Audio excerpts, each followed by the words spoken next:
ఉంటుంది అక్కడ సినిమా అక్కడ తీయకుండా ఉండలేము. ఆంధ్రాలో మనకు కొన్ని కావాలంటే సముద్రం కావాలంటే ఇక్కడ తేలేం కదా, అక్కడికి వెళ్ళి తీస్తాము. అట్లా కొన్ని చోట్ల ఇంతకుముందు గోదావరికి వెళ్ళి పొలాలు కావాలంటే అటు వెళ్ళి వాళ్ళని ఇవాళ సస్యశ్యామలంగా ఉంది తెలంగాణ, ఇక్కడే తీస్తున్నాం పొలాలు కూడా. సో ఇట్లా అవసరమైతే వెళ్తాం. ఏమో మీలాంటి గొప్ప వాళ్ళు ఎవరన్నా సముద్రాన్ని ఇక్కడ తీస్తే సముద్రం కూడా ఇక్కడ తీస్తాం. అదే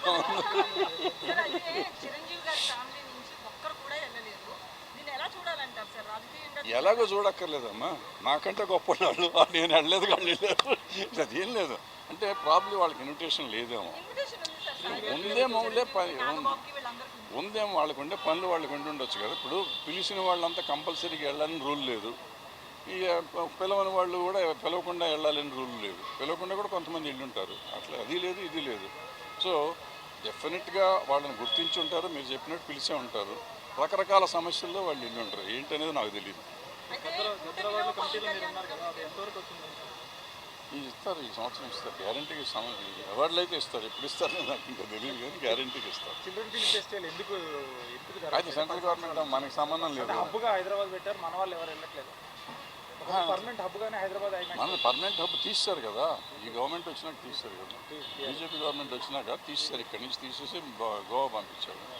అంటే నిజంగా ఏంటంటే ప్రాబ్లము ఈవెన్ ఆ ఫెస్టివల్ కానీ ఈ ఫెస్టివల్కి కానీ ఆఫీసు ఢిల్లీలో పెడుతున్నారు వీళ్ళు. ఈ ఆఫీస్ ఎక్కడైతే హబ్ ఉంటుందో హబ్లో పెట్టాలి, వాళ్ళు పెట్టట్లు అక్కడ ఢిల్లీలో పెట్టి వీళ్ళ టికెట్లు, ఫ్లైట్ టికెట్లు, హోటల్కే డబ్బులు అయిపోతాయి. ఫెస్టివల్ ఇవి ఉంటాయి కదా ఆఫీసులకే డబ్బులు అయిపోతున్నాయి, ఆఫీసర్లకి హోటల్ ఖర్చులు, ఫ్లైట్ ఖర్చులు. చాలా దుర్మార్గమైన ఇది అది. దాన్ని ఎప్పుడు మారుస్తారో ఆ సిస్టమ్ నాకు తెలియదు, మారిస్తే బాగుంటుంది. ఈ దేశంలో కొంత డబ్బులు మిగులుతుంది మనం. ఇంకా అద్భుతంగా ఉంది, నాకేంటి మా తమ్ముడే కదా.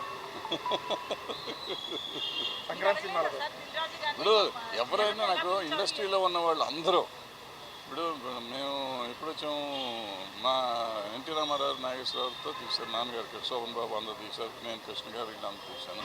సో ఆ జనరేషన్ నుంచి వచ్చేసరికి నెక్స్ట్ జనరేషను వీళ్ళు వచ్చారు, నాగార్జున గారు, బాలకృష్ణ గారు, వెంకటేష్ గారు, చిరంజీవి గారు వాళ్ళు నా కాంటెంపరీస్. ఇట్లా వచ్చినాక వాళ్ళ పిల్లలు ఇప్పుడు హీరోలు అయ్యారు. సో వీళ్ళందరూ మాకు ఇండస్ట్రీలో మా పిల్లలు, నేను నా కళ్ళ ముందు పెరిగిన వాళ్ళు, నాకు పిల్లలు. ఇప్పుడు నేను మొన్న తిట్టాను, అల్లు అర్జున్కి మొన్న అది నేషనల్ అవార్డు వచ్చినప్పుడు మంచి సంతోషించాం. ఇవాళ 1600 కోట్లు చేస్తే సంతోషిస్తున్నాం. సంతోషమే, పిల్లలు కాబట్టి ఎప్పుడన్నా మనం తిడతాం, ఏమంటే వాళ్ళని హుషారు చేస్తాం. అరే తప్పురా, ఇట్లా చేయకుండా తప్పు, ఇట్లా చేయకూడదు, అట్లా చేయకూడదు అనే మాట చెప్తూ ఉంటాం. అది మనం తిట్టినట్టు కాదు, నెగిటివ్ ప్రచారం చేసి వీడి చంపేస్తా, నిన్ను పొడిచేస్తా అని కాదు పాయింట్. నా వరకు నేను ఏంటంటే ప్రతిదానికి స్పందిస్తూ ఉంటాను, నాకు నచ్చింది. ఇప్పుడు నిజంగా చెప్పాలంటే ఫోన్ చేసి చెప్పొచ్చు కదా అని మీరు అడగచ్చు. ఫోన్లు ఎత్తాం మా పిల్లలు ఎదిగిపోయారు, మాకు అందుబాటులో లేనంత లెవెల్కి ఎదిగిపోయారు. సో వాళ్ళకి నాకు వేరే మార్గం లేదు. నేను చాలా విషయాలు నిజంగా చాలామందికి నేను డైరెక్ట్గా చెప్పొచ్చు, బట్ ఎవరో మన మాట వినరు. బట్ నాకు తోచింది నేను చెప్పడం అనేది నేను ఒక పాయింట్గా పెట్టుకున్నాను కాబట్టి నాలో నేను పెట్టుకోవటం ఎందుకు నేను ఓ వీడియోలు పెడతాను మొదలెట్టా. ఫార్చునేట్గా కొన్ని వైరల్ అవుతాయి, కొన్ని దానికి కాంట్రవర్షియల్ అవుతాయి, కొన్ని రకరకాలు అవుతాయి. బట్ నా ఉద్దేశం ఎవరిని హర్ట్ చేయటం కాదు, ఎవరిని ఏదో బట్టలు కూడా తీసాడు ఇటువంటి పెడుతూ ఉంటారు మన వాళ్ళు. నేను అటువంటిది ఎవరిని ఏమీ చేద్దాం అనుకోను. నేను చెప్పేది ఏంటంటే మన పిల్లలు మనం జాగ్రత్తగా ఉండాలి, మనం ఇట్లా ఉంటే బాగుంటుంది. ఎందుకంటే వీళ్ళు ఎదిగిపోయినాక కొన్ని మాటలు వినని పరిస్థితులు, కొన్ని కోటరీలు చేరి వాళ్ళు చెడగొట్టే వాళ్ళు ఉంటారు. వాళ్ళ మాటలు వినకండి బాబు, మీరు పెద్దవాళ్ళ మాటలు కొన్నిటికి వినండి, కొన్నిటికి వాళ్ళే కావాలి. మీకు కొన్ని పనులు చేయాలంటే వాళ్ళు ఎమటన్నోళ్ళు కావాలి, కొన్ని పనులు చేయాలంటే పెద్దవాళ్ళ మాటలు వినాలి అనేది నా పాయింట్. అది చెప్తానికి ప్రయత్నం చేస్తూ ఉంటాను.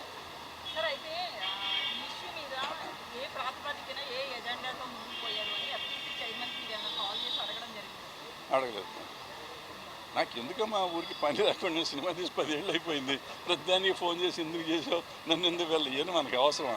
పిలవలేదు, చాలా సంతోషం లేదు. పెట్రోల్ అక్కడి నుంచి అక్కడ దాకా వెళ్ళి బయట కార్లు పార్క్ చేసి ఇవన్నీ తలకాయ నొప్పి ఎందుకు, అబ్బా పిలవలేదు, అదృష్టం బాగుంది అనుకున్నాను.